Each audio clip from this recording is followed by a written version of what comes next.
Minister, ഈ വന്യജീവി മനുഷ്യ സംഘർഷവുമായി ബന്ധപ്പെട്ട് നിരവധി പ്രശ്നങ്ങളുണ്ട്. അപ്പോൾ അതുമായി ബന്ധപ്പെട്ട് കേന്ദ്ര സർക്കാരിന്റെ ഏതെങ്കിലും ഈ ഫണ്ടുകളെ സംബന്ധിച്ച് നൽകാനുള്ള ഈ പ്രതിരോധ പ്രവർത്തനത്തിനും ഫെൻസിങ്ങിനും ഒക്കെ നൽകാനുള്ള തുക നമുക്ക് കേന്ദ്രത്തിൽ നിന്ന് യഥാവധി ലഭിക്കുന്നുണ്ടോ? ഏതെങ്കിലും പെൻഡിങ് ഉണ്ടോ? സാമ്പത്തിക ഈ മാസം കഴിഞ്ഞ 27-ാം തീയതി ഞങ്ങൾ കേന്ദ്ര വനം വകുപ്പ് മന്ത്രിയെ കണ്ടിരുന്നു.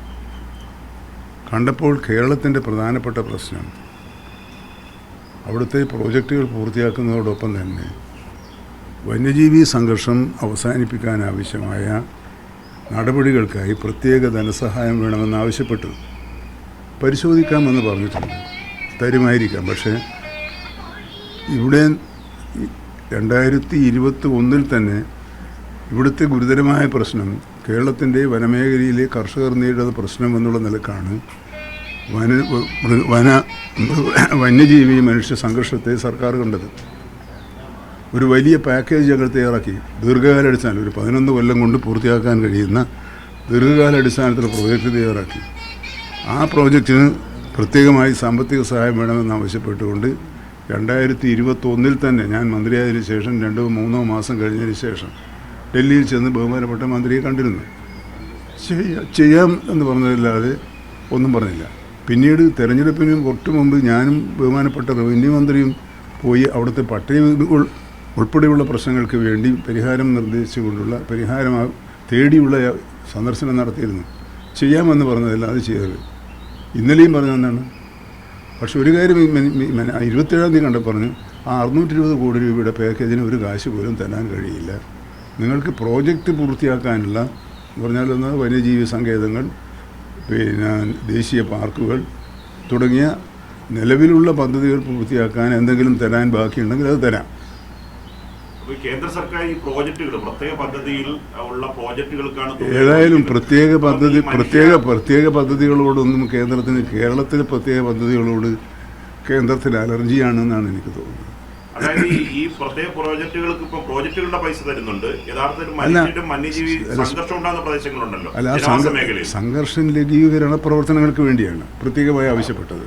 അല്ലാതെ അവിടെ സ്ഥിരമായി നടക്കുന്ന പ്രവർത്തനങ്ങൾക്ക് വേണ്ടിയല്ല. ഈ സംഘർഷം ഗുരുതരമായിട്ടുണ്ട്. ആ ഗുരുതരമായ സംഘർഷം പരിഹരിക്കണമെങ്കിൽ 2-3 ദീർഘകാലാടിസ്ഥാനത്തെ പരിപാടികളാണ്. ഒന്ന്, താൽക്കാലിക പരിപാടികൾ എന്നുള്ള നിലയ്ക്ക് ട്രെഞ്ചുകൾ കുഴിക്കുക, ഫെൻസിങ്ങുകൾ സ്ഥാപിക്കുക, ഇത് ഏർലി വാർണിംഗ് സിസ്റ്റം ഏർപ്പെടുത്തുക, AI ക്യാമറകൾ സ്ഥാപിക്കുക, വിളക്കുകൾ സ്ഥാപിക്കുക, ഡ്രോൺ ഉപയോഗിച്ചുകൊണ്ടുള്ള പരിശോധന നടത്തുക, ഇങ്ങനെ തുടങ്ങിയ വിവിധ പദ്ധതികളുണ്ട്. ആ പദ്ധതികൾക്കാണ് ഞങ്ങൾ പണം ചോദിച്ചത്. പക്ഷേ അതിനോട് ഏതായാലും അനുകൂലമായ നിലപാടല്ല ഇതുവരെ ഉണ്ടായിട്ടുള്ളത്. അതുകൊണ്ട് തന്നെ സംസ്ഥാന ഗവൺമെൻറ്റിൻ്റെ പരിമിതിക്കുള്ളിൽ നിന്നുകൊണ്ടുള്ള പ്രവർത്തനങ്ങളാണ് ഇപ്പോൾ നടന്നുകൊണ്ടിരിക്കുന്നത്. അതുകൊണ്ടാണ് നമുക്ക് ശരിക്കും യഥാർത്ഥത്തിൽ 22 RRTകൾ കൂടി കേരളത്തിൽ പുതുതായിട്ട് ഉണ്ടാകേണ്ടതായിരുന്നു. 2019 തന്നെ ഈ പ്രപ്പോസൽ സംസ്ഥാന ഗവൺമെൻറ്റിന് മുമ്പാകെ ഉണ്ടായിരുന്നു. പക്ഷേ ഈ കഴിഞ്ഞ 1 വർഷം മുമ്പാണ് 9 RRTകൾക്ക് അനുവാദം കിട്ടിയിട്ടുള്ളത്. അപ്പോൾ അത് തുലവും ചെറുതാണ്, വളരെ ചെറുതാണ്. പക്ഷെ ഇത് വെച്ചിട്ടും ആണ് വനം വകുപ്പിലെ ഉദ്യോഗസ്ഥന്മാർ എല്ലായിടത്തും നെട്ടോട്ടമോടി എത്തുന്നത് എന്ന കാര്യവും നമ്മൾ വിസ്മരിച്ചുകൂടാ. സ്വാഭാവികമായും ഈ പറഞ്ഞതുപോലെ അവർക്കുള്ള RRTകൾ സ്ഥാപിക്കുക ഉൾപ്പെടെയുള്ള മെച്ചപ്പെട്ട സൗകര്യങ്ങൾ നമ്മൾ ഉണ്ടാക്കേണ്ടതാണ്. ഇപ്പോൾ തന്നെ നമ്മൾ ഈ വേലിയൊക്കെ കിട്ടുന്നതിന് നബാർഡിൽ നിന്നും വായ്പയെടുത്താണ് പണം കണ്ടെത്തിയിട്ടുള്ളത്. നബാർഡിൻ്റെ സാമ്പത്തിക സഹായത്തോടു കൂടിയാണ് പദ്ധതികൾക്ക് പണം കണ്ടെത്തിയിട്ടുള്ളത്. അതുകൊണ്ട് തന്നെ നല്ല ശ്രമമാണ് നടത്തുന്നത്. മറ്റൊരു കാര്യം, ഒരാളാണെങ്കിലും കൊല്ലപ്പെട്ടാൽ അത് കൊലപാതകത്തിന്. പക്ഷേ ഈ 2024 ഈ ദിവസം വരെ 37 മരണങ്ങളാണ് ഉണ്ടായിട്ടുള്ളത്. 2023 23 മരണങ്ങളെ ഉണ്ടായിട്ടുള്ളൂ.